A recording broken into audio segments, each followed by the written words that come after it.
Good evening and welcome to Tucker Carlson tonight. Happy first Tuesday in 2023. The fun never stops. We thought we'd be able to announce a new Speaker of the House tonight. We thought we knew who it was going to be. But no, the race for Speaker is still ongoing. Voting's been suspended for the day. It's going to resume again tomorrow. Now, the fact that this race has not been settled by now is being described, especially online, by many as embarrassing. And it is embarrassing if you prefer the Soviet-style consensus of the Democratic Party's internal elections, where votes are merely a formality and all the really big decisions, the meaningful ones, are made years in advance by donors. Oh, of course, everyone's on board. That's what they do. But if you prefer democracy to oligarchy, if you prefer real debates about issues that actually matter, it's pretty refreshing to see it. Yes, it's a little chaotic, but this is what it's supposed to be. Now, we're going to bring you a lot more detail on what's happening in just a minute and throughout the week. But first, a quick overview to frame the big points.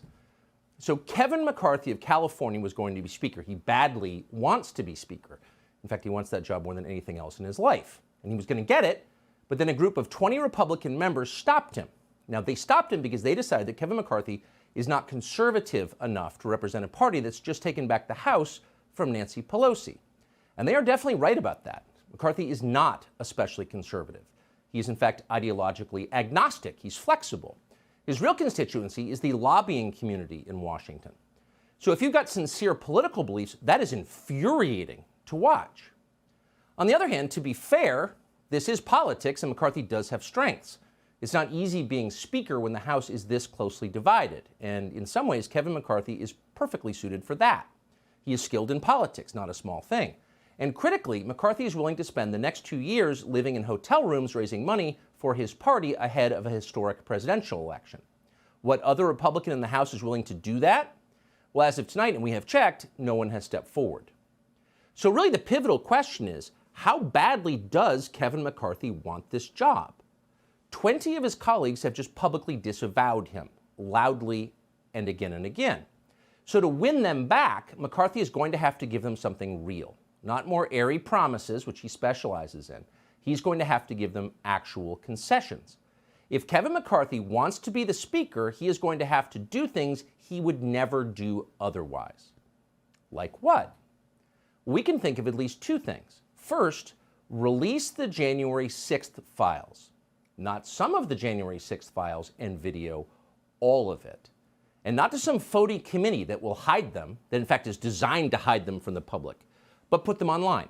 Release them to the public directly so that the rest of us can finally know what actually happened on January 6th, 2021. It's been 2 years. It's long overdue. It's our right as Americans to know. And McCarthy could tell us.